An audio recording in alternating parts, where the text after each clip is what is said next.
আমাদের একটা all in one ব্যাপার নিয়ে আসতে হবে।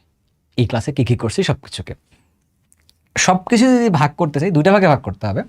আমাদেরকে নিতে হবে একটা হচ্ছে অ্যাসিড বেইজে নিতে হবে, একটা হচ্ছে acid plus base, acid plus base নিয়ে কাহিনী করছি। একটা হচ্ছে আবার আমরা জারক বিজারক নিয়ে কাহিনী করছি, জারক প্রায় বিজারক নিয়ে কাহিনী করছি, তাই না? এখন অ্যাসিড বেসটাও আসলে আমাদের কাছে একটা টাইট্রেশন, এক ধরনের টাইট্রেশন, অ্যাসিড বেসটাও টাইট্রেশন, অ্যান্ড এইটা হচ্ছে আমাদের কাছে টাইট্রেশন। এটা সমতাটা আমরা নর্মালি করছি, এটা সমতাটা আমরা হচ্ছে আয়ন ইলেকট্রন পদ্ধতিতে করছি আর কি, ঠিক আছে?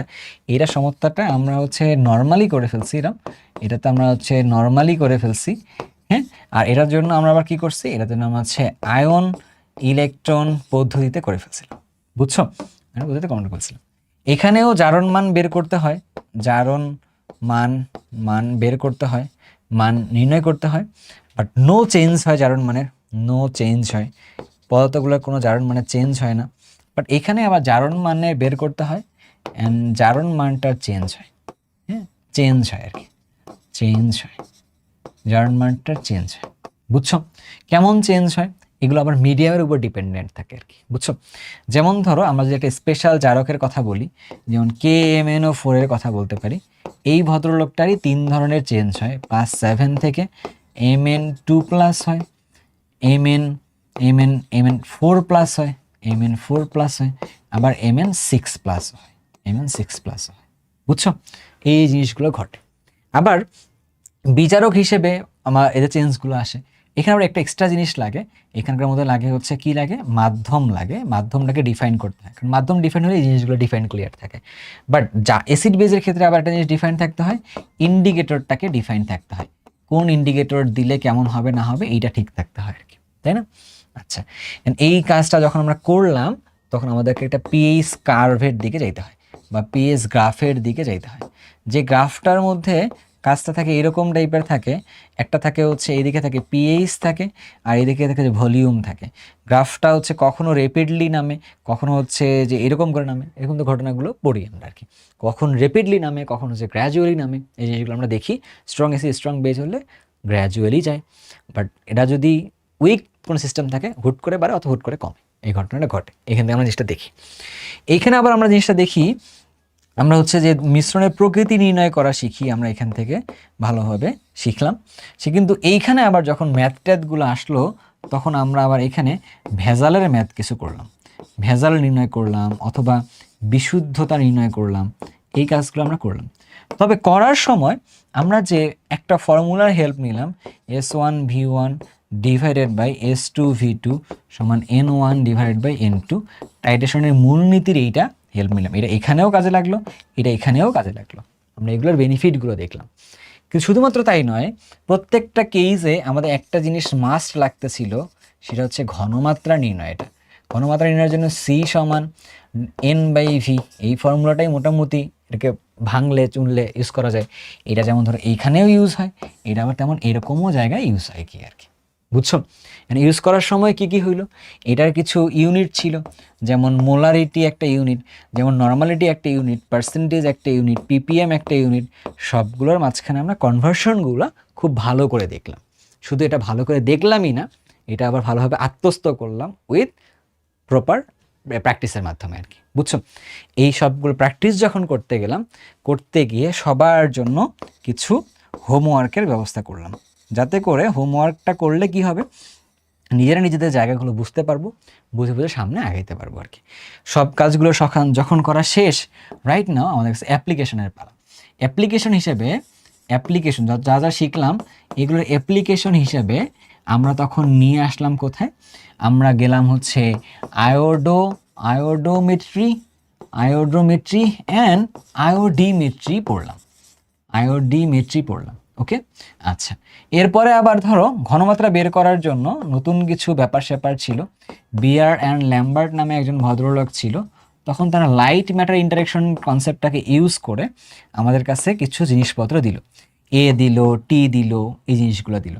এ সমান হচ্ছে কি, লগ সমান 1/t, অ্যান্ড টি সমান IT divided by I0, transmittance divided by আপতিত আলোটা এখান থেকে। আবার এ সমান লেখা যায় εcl, এইটুকু জিনিস লেখা যায়। এর পরবর্তীতে আমাদের বইয়ের মধ্যে কিছু জিনিস আরও অ্যাড করছে, সেই জিনিসগুলো যেন কীরকম, এই যে ক্রোমাটোগ্রাফি সম্পর্কে কনসেপ্ট অ্যাড করছে, যে জিসি গ্যাস ক্রোমাটোগ্রাফি নিয়ে যদি কথাবার্তা বলি, দুইটা ফেজ থাকে, এই জিনিসপত্র নিয়ে মেইনলি কথা বলছে। বাট গ্যাস ক্রোমাটোগ্রাফি আসলে কি, এটা হচ্ছে সেপারেশন টেকনিক হিসেবে কাজ করে আর কি, এই তো। আচ্ছা, আর এর বাইরে সবার সবচেয়ে কমন জিনিস যেটা এন এর ফর্মুলা, W/M বা আরও যে ফর্মুলাগুলো আছে এইগুলো দিয়েও কাজ করা যায়। সো মোস্টলি আমরা সব কিছু এভাবেই শেষ করছি আর কি। এটা হচ্ছে ক্লাসের সবচেয়ে বিউটিফুল মোমেন্টটা, যখন ফুল ক্লাসটাকে ইন আ স্লাইড নিয়ে আসা হয় আর কি। You can take a picture with me with that particular class, with particular slide.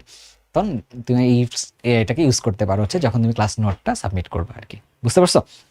Okay, so আজকে ক্লাসে আমি যেহেতু সবসময় জন্য তোমাকে বলছি, একটা ক্লাসের শেষে এসে আমি তোমাদেরকে শুধুমাত্র পড়াবো না, সিকিউ সলভ করবো না, এমসিকিউ সলভ করবো না, টপিক ক্লিয়ার করবো না, আরেকটা জিনিস দেবো, সিক্রেট একটা টিপস দিব, যে টিপসটা কিনা তোমার জন্য একটা ইম্পর্টেন্ট রোল হিসেবে কাজ করবে আর কি। কেম শর্ট সিরিজটাই এমন, যেখানে তোমাদের স্বপ্নগুলোকে সত্যি করার জন্য কিছু ছোট ছোট কিছু ফুয়েল অ্যাড করে দেওয়া হয় আর কি, যে ফুয়েলগুলোকে তোমাদের জন্য পরবর্তীতে একটা যোগ্যতা সম্পন্ন মানুষ তৈরি করতে কাজ করবে আর কি, বুঝতে পারছো? যেখানে আজকের ক্লাসের একটা মূল প্রতিপাদ্য বিষয় ছিল, সেটা হচ্ছে কীরকম, তুমি কি করবা, তুমি কি সব জায়গায় ইকুয়াল জিনিস দিবা, ইকুয়াল জিনিস দিবা অর ইকুইটি দিবা, এটা কথা বলছিলাম আর কি। সমান জিনিস দিবা নাকি দিবা। তো ধরো তুমি তোমার পড়াশোনার ক্ষেত্রে জিনিসটা কাজে লাগাতে পারো। ধরো তোমার কাছে হচ্ছে ফিজিক্স আছে, কেমিস্ট্রি আছে, ম্যাথ আছে, তুমি ভাবতেছো ভাই ফিজিক্স কেমিস্ট্রি ম্যাথ, তোমাকে অমুক ভাই বললো একে 2 আওয়ার্স, এখানে 2 আওয়ার্স, এখানে 2 আওয়ার্স, সবগুলোর মধ্যে 2 আওয়ার্স করে টাইম দাও, দিনে 6 ঘন্টা পড়ো, খুব ভালো হয়ে যাবে আর কি। এটা নাও হইতে পারে, এমনও হইতে পারে তোমার প্রবলেম ম্যাথে অনেক বেশি, বাট তোমার প্রবলেম কেমিস্ট্রিতে অনেক কম, তাহলে কেমিস্ট্রিতে তুমি 1 ঘন্টা দাও, ম্যাথে তুমি 3 ঘন্টা দাও, এটাও হইতে পারে। আবার তোমার কাছে এমন হতে পারে যে ফিজিক্সের মধ্যে কম সময় লাগতে পারে, কেমিস্ট্রিতে বেশি সময় লাগতে পারে, এটাও করতে হতে পারে। সো তোমাকে এবার বুঝতে হবে ইকুয়াল ডিস্ট্রিবিউশনটা ম্যাটার না, আলটিমেট রেজাল্টটা ম্যাটার। তুমি যে রেজাল্টটা পাইতে চাও, তুমি আলটিমেটলি পিসিএম বা পিসিএমবি বা হোয়াট এভার তোমার সবগুলো সাবজেক্টে তুমি শতভাগ নাম্বার নিশ্চিত করতে চাই, এটা তোমার আলটিমেট গোল। এই গোলটাকে অ্যাচিভ করার জন্য তুমি হচ্ছে ইকুয়ালি সব কিছুকে ডিস্ট্রিবিউট করে সবসময়ের জন্য পারবা না। কখনো কখনো তোমার কোনো একটা দুর্বল সাইটকে, কোনো একটা পিছিয়ে পড়া সাইটকে তুলে নিয়ে আসার জন্য বেশি ইনভেস্ট করতে হতে পারে, অথবা কখনো কখনো এমন হইতে পারে যে ওর যেটা অনেকদূর আগায় আছে ওটাকে কম পরিমাণে একটু ফোর্স দিলে উঠে যেতে পারে, বুঝছো? এই ব্যালেন্স করাটা তোমার জন্য শেখাটা খুব বেশি জরুরি আর কি। যে বা যারা এই কাজটা করতে পারে তারা না যোগ্যতা সম্পন্ন মানুষ, বুঝছো? যে বা যারা এই কাজটা করতে পারে তারা কি যোগ্যতা সম্পন্ন মানুষ। ওকে, যেমন ধরো ইকুয়াল ভার্সেস ইকুইটি, এর দিয়ে যদি আমরা কোনো একটা সার্চ করি, দেখি আমাদের জন্য আসলে কেন আরো ভালো ছবি দেখা যায় কিনা। হ্যাঁ, যেহেতু আমি ধরো যে এই কি বলবো ক্লাসের ভিতরে, এইটা যেহেতু আগে ফিক্স করে নিয়ে আসি না, এইটা যেহেতু ক্লাসের ভিতরেই বের হয়ে আসে, তো তখন হচ্ছে যে এই জন্য ঠিক ছবি রাখা হয় না আর কি। যেমন ইকুয়াল ইকুইটি এই কথাটাই দেখো, আমি এই জিনিসটা যদি তোমাকে তখন মনে হয় ক্লাসের ভিতরে আমি বললাম কথাটা, যে এইটা ভালো একটা মিমস এর মধ্যে অংশ। ইকুয়ালিটিতে তুমি যখন দিলা, ধরো সেম টেবিলটাই তুমি 3 জনের জন্য দিছো, হ্যাঁ, সো উনি হচ্ছে ইয়াতে ফিজিক্যালি চ্যালেঞ্জ একজন ব্যক্তি, একটা মেয়ে, একটা হচ্ছে ছেলে।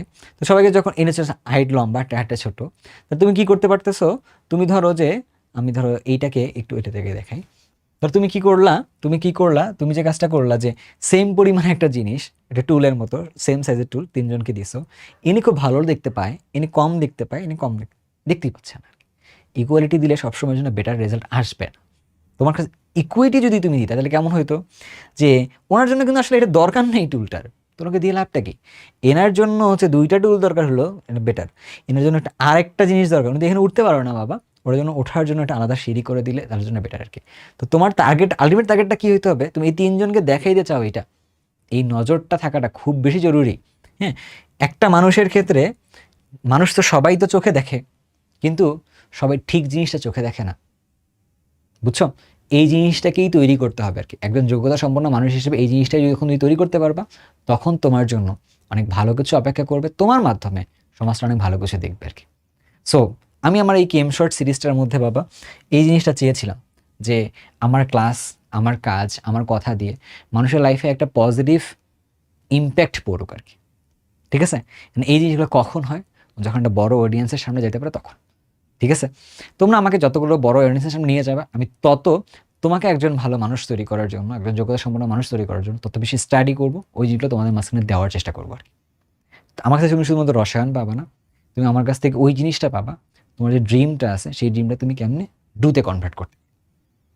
তো অক্সিকেম তোমাদের কাছে অ্যাজ অলওয়েজই একটা ব্রিজ হিসেবে কাজ করবে, dreamers between dreamers sorry bridge between dreamers and Dooars. So আজকের লার্নিংটুকু এতটুকু ছিল। লাস্ট ভিডিওতেও বা তড়িৎ রসায়নের ক্লাসটার মধ্যেও আমি এরকম একটা দিয়েছিলাম, যেহেতু আমাদের সবগুলো চ্যাপ্টার আসবে, সব চ্যাপ্টারগুলো শেষেই এরকম কিছু না কিছু মেসেজ পাবো আর কি। So stay tuned with it. আমরা ইনশাল্লাহ সামনের দিনগুলোতে ভালো করে পড়াশোনা করব। তোমাদের কারো যদি কোনো কোয়েরিজ থাকে, কারো যদি আমার সাথে কোনো কিছু বলার থাকে, এই ভিডিওর কমেন্ট সেকশনের মধ্যে বলে যাও, ইউটিউব চ্যানেলের মধ্যে, ইনশাল্লাহ আমি তোমাদের কাছে গেট ব্যাক করবো। আর last but not the least, আমার ক্লাসটা করার সময় আমিও ভুল করতে পারি, কারণ আমি একজন মানুষ। সো ভুল করলে ভুলটাকে ক্ষমাসুন্দর দৃষ্টিতে দেখবা এবং ভুলটাকে অ্যাডমিট করবা কমেন্টে, ভাই আপনি এই প্রবলেমটাকে হয়েছে কিনা আর কি, ভাই এই জিনিসটা আরেকবার দেখবেন কিনা, the way you are expressing your thought, এইটা ম্যাটার করে আর কি। ওকে, তুমি যখন এটা জানাবা তখন আমার জন্যও ভালো হবে, আমি যদি ভুল করে থাকি আমি এটা অ্যাডমিট করলাম, হইতেই পারে আর কি। সো এটা সবাই জানাবা। সো সবাই ভালো থাকো, সুস্থ থাকো, আজকে এই পর্যন্তই, আল্লাহ হাফিজ।